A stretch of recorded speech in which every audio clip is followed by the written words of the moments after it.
नागरिकताविहीनहरूको आन्दोलनमा प्रहरीले हस्तक्षेप गरी धरपकड गरेको छ। नागरिकताविहीन सङ्घर्ष समितिको अगुवाईमा जारी काठमाडौँ केन्द्रित आन्दोलनमा मङ्गलबार प्रहरीले बल प्रयोग गरी प्रदर्शनकारीलाई पक्राउ गरेको छ।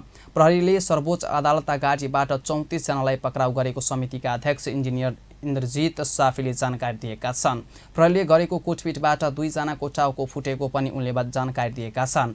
शान्तिपूर्ण धारणाका क्रममा प्रहरी कुटपिट गर्दै पक्राउ गरेको उनको आरोप रहेको छ। यसैबीच नागरिकता ऐन सम्बन्धी मुद्दा मङ्गलबार पनि हेर्न नमिल्ने भन्दै सर्वोच्च अदालत सुनवाई गरेनन्। न्यायाधीश प्रकाश कुमार ढुङ्गाना र मनोज कुमार शर्माको इजलासमा पेशी परेका मुद्दा हेर्न नमिल्ने भएपछि अर्को पेशीका लागि सरेको हो। न्यायाधीश शर्माको इजलासले पहिलो सुनवाई गर्दै जेठ 21 गते अन्तकालीन आदेश जारी गरेको थियो। शर्माले यसअघि अन्तरिम आदेश जारी गरेकाले उक्त आदेश निरन्तरता दिने कि नदिने विवादमा सुनवाई गर्न नमिल्ने भएपछि स्थगित भएको सर्वोच्च अदालतले जनाएको छ। वरिष्ठ अधिवक्ता सुरेन्द्र भण्डारी र बालकृष्ण नेपालीले राष्ट्रपति रामचन्द्र पौडेलले अघिल्लो संसदले पारित गरेको नागरिकता विधेयक प्रमाणीकरण गरेपछि रिट दायर गरेका थिए। अघिल्लो पटक तत्कालीन राष्ट्रपति विद्यादेवी भण्डारी एक पटक संसदमा फर्काए र अर्को पटक निष्क्रिय राखेका कारण उक्त विधेयक प्रमाणीकरण गर्न नमिल्ने रिटमा जिकिर गरेको छ।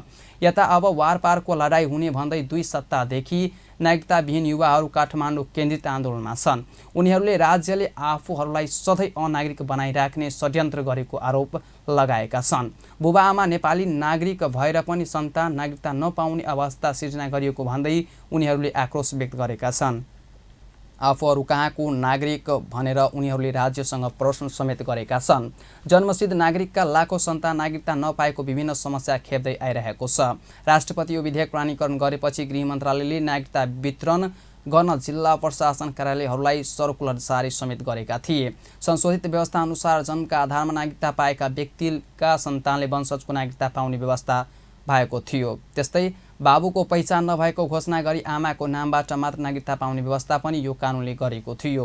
विदेशी बाबुबाट जन्मिएका नेपाली महिलाका सन्तानले नेपालको अङ्गीकृत नागरिकता पाउने व्यवस्था यो कानुनले गरेको थियो। तर सर्वोच्चले ऐन तत्काल लागि कार्यान्वयन नगर्न अल्पकालीन अन्तरिम आदेश दिएपछि नागरिकताविहीन युवाहरू आक्रोशित बनेका छन्।